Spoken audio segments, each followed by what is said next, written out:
السلام عليكم ورحمة الله وبركاته. ازيكم يا حبايبي، عاملين ايه؟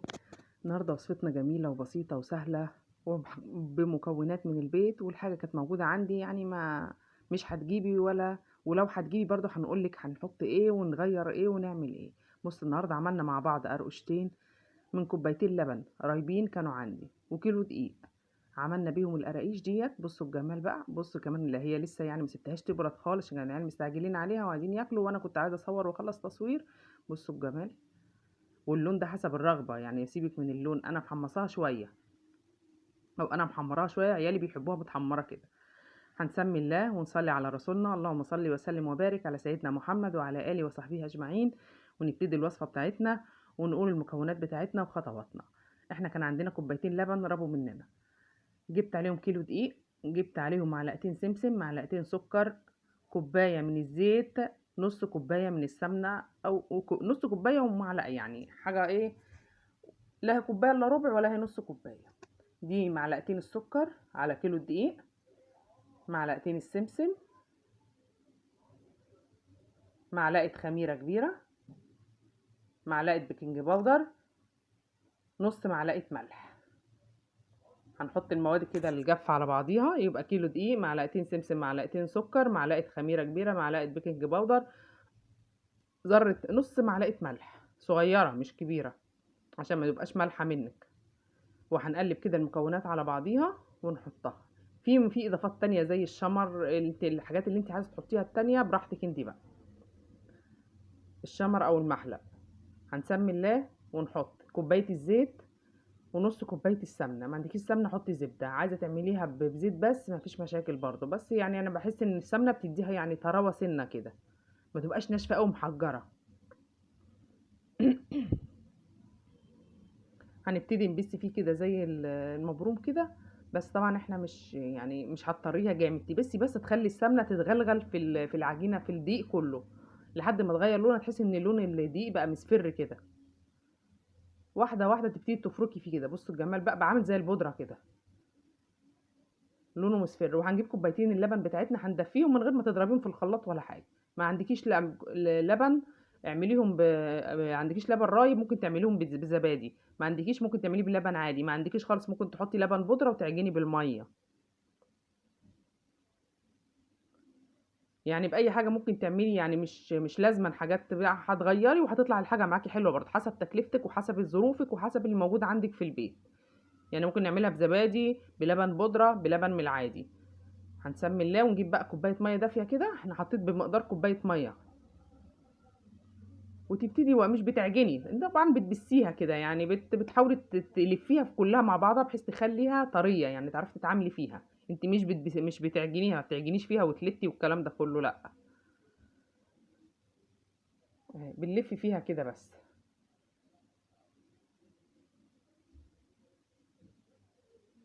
بتبتدي تعمليها كده بايدك الاتنين كده، مش بتعجني بقى، يعني ايه بنحولها ايه نخلي السمنه او اللبن ولا كده يتغلغل فيها، تبقى طريه في ايديكي بحيث ان انت تعرفي تشتغلي فيها. لو لقيتي البتاع اللي بتفرول او بتقطع تبقى هي لسه محتاجه منك شويه ميه كمان. هنسيبهم ربع ساعه كده يرتفعوا، غطيناهم وسيبناهم ربع ساعه يرتفعوا، رجعنا تاني نشتغل وكنا مجهزين الصواني بتاعتنا او الصاجات بتاعتنا. بص بقى هنبتدي ايه، نجيب حاجه كده صغيره، قطعه صغيره ونفردها، وبعد كده نيجي لفينها زي العيش الفينو ونرجع نفردها تاني كده، بتخلي القرقوشه معاكي من جوه كده مخروشه ومورقه، وتبقى خفيفه ما تبقاش مكتومه.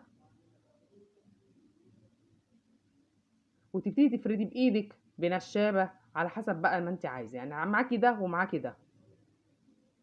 وتقطعي بسكينه، تقطعي بقطاعه، تقطعي بسكينه مشرشره برضو حسب الشكل اللي انت عاملاه. هنبتدي نسويها كده.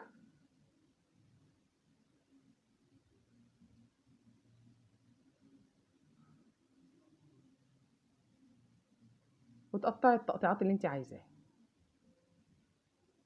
هي القرقوشه عامه يعني انا ما بحبهاش صغيره قوي، يعني بتبقى 10 سم كده، بتبقى جميله تعرفي تاكلي وتشربي بيها، بتبقى ماسكه نفسها يعني.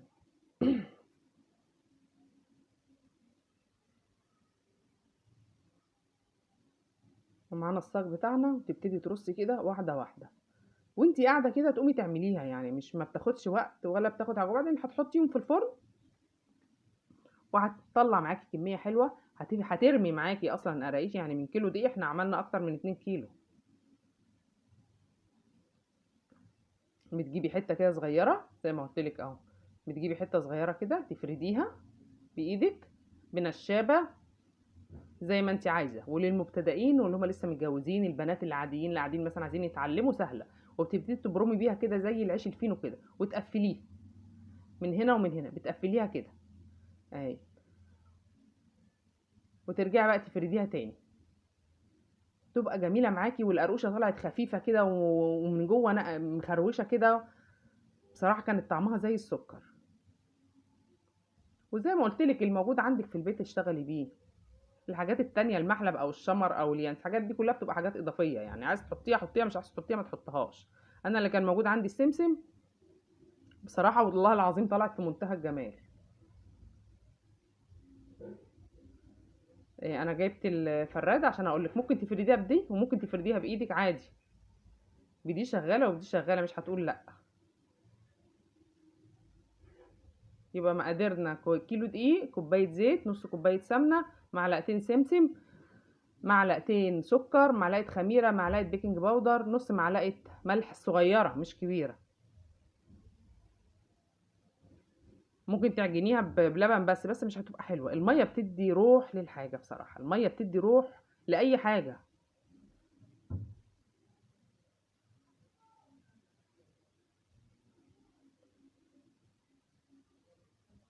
يعني بصي، يعني انا بعملها وانا قاعده كده. كنا قاعدين، يعني انا ما كنتش ناوياها ولا كنت محضره الوصفه واقفه في المطبخ ده، واحنا قاعدين على الترابيزه كده في الصاله، وحضرت الحاجه وقعدت عملتها وانا قاعده. لا هي محتاجه خمر بقى، ولا محتاجه مضرب، ولا محتاجه فرن مثلا تقفي تحضري الحاجه قبل ما تحطيها مثلا. لا، هتخلصي كده وتيجي حطاهم في الفرن. طبعا احنا مولعين الفرن بتاعنا ومسخنينه،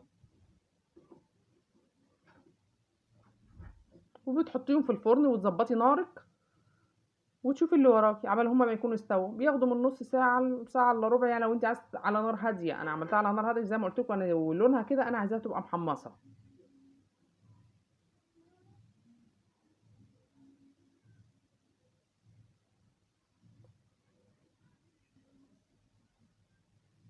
دي الصواني بتاعتنا اللي احنا جاهزينها، ده كان على قد الصواني اللي كانت عندي. ودي كانت بقى حته كده، عملت بيها صينيتين بعد دول. ايه رايكم بقى؟ ايه رايكم في الكميه والجمال وحاجه من الموجوده في البيت؟ يعني لو اللي عندك اللبن راب ما تخافيش خالص. بصوا بقى الجمال، اهي الكميه بتاعتنا. والله العظيم كان في منتهى الجمال، وصفه حلوه وجميله، وزي ما قلت لكم الموجود في البيت. كل سنه وانتم طيبين حبايب قلبي. لو عجبكم الفيديو اعملوا لنا لايك، كومنت حلو، وشير، وفعلوا زر الجرس عشان ينزل لكم كل جديد. وبالله عليكم الكومنتات بتاعتكم بتديني طاقة إيجابية. انا بحب اتكلم معاكم في التعليقات، بحب اتكلم وارد عليكم في التعليقات والكومنتات بتاعتكم. ايه رأيكم؟ يلا شاطرة انت وهي، اللي عندها كوباية لبن، اللي عندها لبن بودرة، اللي موجودة عندك، قومي اعملوا بأي سمنة. مش لازم سمنة فلاح، ده انت لو هتجيبي كيس من العادي ده من ابو 9 جنيه.